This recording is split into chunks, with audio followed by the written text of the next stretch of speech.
I have this slide here to kind of cover. Dedupe is a form of compression. It's a data savings. And there's other ways to achieve this. So this table is designed to show you when, and I apologize if the text is a little bit small. I don't know how readable it is to those in the back of the room. I was trying to figure out how to format this. It looks good on my screen. So the main thing here, I'll just go over these kind of individually. The storage savings here is that with deduplication, and when you have this application one of these applications that we've talked about, you can save an enormous amount of storage.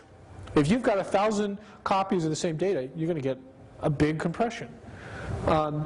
Normal compression, and for the most part, for the entry in this table, I'm talking about lempels of Jeff Bonwick, LZJB. The compression is modest. It's beneficial, but it's modest. You're not going to see the same thing.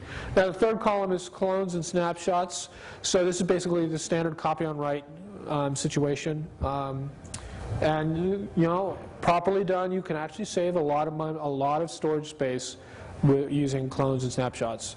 Although there's some caveats there, and that's what we'll talk about.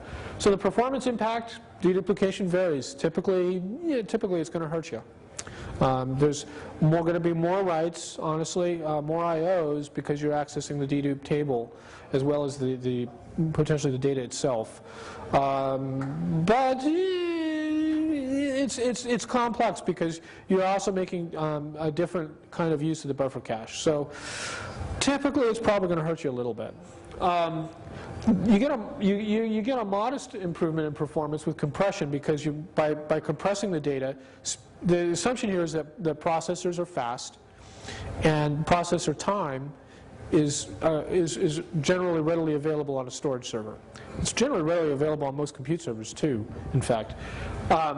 So it's better to spend the time in compression and then reap the reward by having smaller IOs. So because bandwidth to storage is actually the limiting bottleneck. So we see an improvement in performance typically with compression. With clones and snapshots, you're not going to see a performance improvement. Now I say that if you actually have multiple clones in your working set at the same time, you might see a benefit by better use through the buffer cache. Maybe. I'm not positive of that. I need to go back and check that. So I'm not sure the buffer cache is aware that the copy on write has occurred. I think it must be. So it should be, yeah. So my comment is correct. No difference. When do you use it? Well, dedupe, just in these specific scenarios. In fact, my general advice is if you're not sure if your scenario is a dedupe scenario, it isn't. You know if you've got a dedupe scenario. Compression, you want to use that all the time. There's never, unless you're on like, a Pentium 2, or something crazy, and you're really CPU constrained, you want compression. And a clone or snapshot, you're going to use it whenever you can, but the problem is you can't always use it. So, because the copy on write attribute, it requires common ancestry. So, the drawbacks we talked a little bit here. Dedupe's drawbacks are the large RAM cost. That's probably the single biggest drawback, and it is an enormous drawback. The expensive deletions are the second biggest. Deleting dedupe data is it's a way to basically kill your array almost. Waiting for dedupe deletion to complete. There's higher CPU requirements because you do not only do you have to do the hashing that normally is done, but you're also going to take an O of log n search through an AVL tree to verify to find the tag. So there's definitely CPU penalty. There's extra I/O. I didn't even call that out here because you're going to be doing these more of these smaller writes. And generally, the technology is less mature. I think dedupe, it's interesting in these interesting applications, but I'm not sure how much of my fundamentally critically valuable data I would put on a dedupe pool.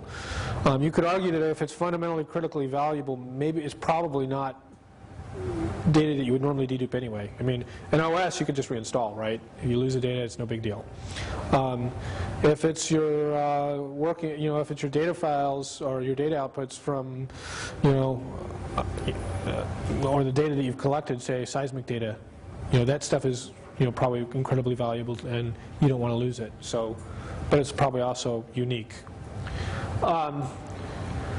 So the drawback with compression is that you don't get as much benefit from compression because there's only so much you can normally compress with LZJB, at least with or for that matter any lossless algorithm.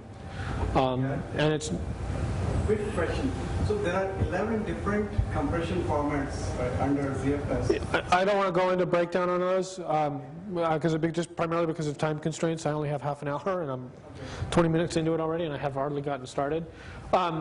The limitations on, I mean, you can come and talk to me afterwards. I'm sorry, or Richard for that matter. I always recommend LZJB. The others are become much more questionable. So that's sort of my stock answer for that. The clone snapshot drawback is basically you can't always use it because you need shared ancestry. You can and you get one time you get one time use, and after that there's no more. You never get another chance at it because once you've forked basically by creating. I say forked the ancestry, right? Once you've created the child, there's no way to go back and reacquire ancestry. You can't add parents that you didn't have. There's no way to adopt children, for example. The main benefits of dedupe is that you can dedupe on the fly. And I have a comment here about improved data protection. The idea here is that with dedupe ditto, which Richard hopefully taught, I do remember him talking a little bit about. The one thing I like about dedupe is that for a given copy of the data, if you use dedupe ditto blocks, that copy, instead of having, it gets the automatic benefit of the dedupe ditto block. So an individual copy gets better redundancy than it would have had on its own.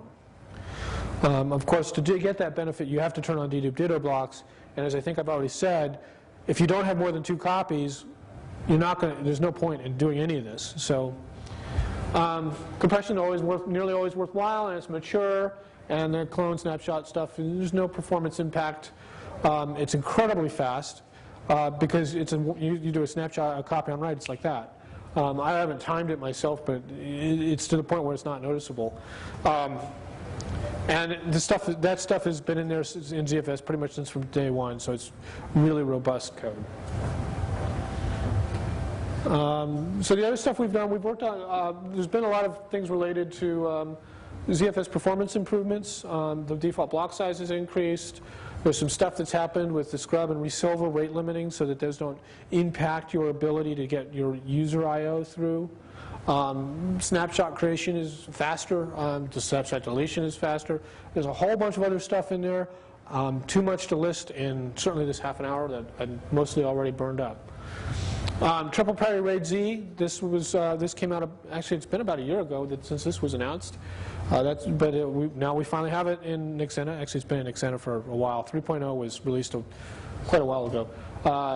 We call it RAID Z3. It's N+2 data redundancy. And the point of this, the main benefit of this is to avoid you falling back. It avoids you from running too long at only N+1 or no redundancy because of the incredibly long resolver times as our arrays have gotten bigger, and of course the rate limiting stuff in the scrub and resolver haven't helped. It performs pretty comparably to RAID Z2, and it goes beyond RAID Z2 or RAID 6 as it's sometimes called in terms of your data integrity. So. Of course, this comes at a cost, and the cost is you need more disks. You need more parity, basically. Active disk monitoring is new in 3.03. Actually, there's a bug in 3.03 with that. There was a memory leak. It's fixed in 3.04. This is code that I wrote, so I can talk about it a little bit more. It's just basically an FMA plugin. So the problem was that with, and this is true with Oracle ZFS, if you have a disk that's not in use, like a hot spare, or a disk that's part of a pool that isn't getting active I/O, and that disk fails, is disconnected or dies, and there's nothing happening on it, you won't know about it. until somebody actually does an I/O. And scrub, ZFS scrub, by the way, never touches hot spares, so scrub isn't good enough. So, so the idea here is active disk monitoring. It's also been called ZFS Monitor. The reason it's called ZFS Monitor is the name of the FMA plugin I wrote. It sits in the FMA subsystem and participates fully in it, and basically it pulls the drive periodically with a very, it's once every, I don't remember how many seconds it is. It might even be down to once a second, but I think it's more than that. But it basically just does a very small I/O. Hey, drive, are you live? Can I do a little read from you? If it works, then we're good. If not, then it actually indicates that the disk is faulted through the FMA subsystem. If you have another hot spare, a hot spare will be pulled in. If it was a hot spare, then at least it's marked as not being available. And you can now know, oh, my hot spare failed, I better put one in because I might actually need it at some point. The worst time to find out that your hot spare failed is when you need it. So this is a new, there's some enhancements that have happened here in 3.04. This is basically the code for iSCSI to talk directly at the DMU layer. So these are basically performance enhancements for the Comstar targets. So the whole thing just tightens it much more closely to the ZVol. The details of this are somewhat complicated, but basically previously the Comstar code was accessing ZFS through the POSIX APIs, and now it's talking at a deeper level, directly at the DMU level. So there's less data copying, faster, better, yay. This is new in 3.04 as well. This is the tunable ZFS ZIL synchronicity. I touched on this briefly during, actually I heckled Richard in his talk. Basically, you don't always need to have the same semantics for OSync in all data sets. So typically NFS and iSCSI use synchronous I/O by default. Well, for example, with NFS, the NFS code basically explicitly asks for synchronous I/O unless you're using NFS v3 and a supporting client that can ask for async I/O. Synchronous I/O adds latency. The idea is that synchronous I/O reduces the window of time. It basically creates a contract between the application, which could be the NFS server or it could be the remote client, or a local writer, and the disk. So the contract is when I say that the data, when I ask you to write the data, you write it and then tell me when it's done, and when it's done, the data better damn well be on the media. Pardon my language, sorry. But sometimes you're willing to accept not having that, but most of the time, if you're running a transactional database, you really want that contract to be guaranteed. So by default, we do, when a client asks for that contract, it's adhered to by default. Sync I/O, however, gives you the ability, or the ZIL synchronicity feature gives you the ability to tune this. So some cases where you don't need it. You've got a big compilation workspace, Scratch workspace. You got a ton of data, you just do a ZFS clone, or pardon me, an HG clone of your workspace, and you're just doing a compile. And what happens if the data is lost? You're just going to restart the compile, no big deal, right? You'd much rather have your build complete faster and probably not ever have to worry about losing the data than have the guarantee that you never lose that object file that you once regenerate, that you can regenerate, and maybe spend a little bit more time in that one weird case where you have to deal with it. Usually this is a situation with a power outage anyway, so you're already talking about lost time on a power outage. So scratch areas, maybe remote backups. During OS install is another interesting time. Would it be neat if when I'm installing an OS, if I didn't have to do, particularly over like NFS or iSCSI, right, that that data is coming from an install media. Who cares? You know what? If it dies, if I lose power at that time, I'm just going to restart the install. Make it go fast most of the time. This gives you that. So previously, now you can do this on a ProZFS file system or a ZVol. Previously, we had a way to turn it on or off for the whole host.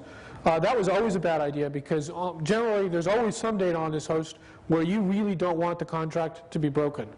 This gives you the ability to break it more selectively.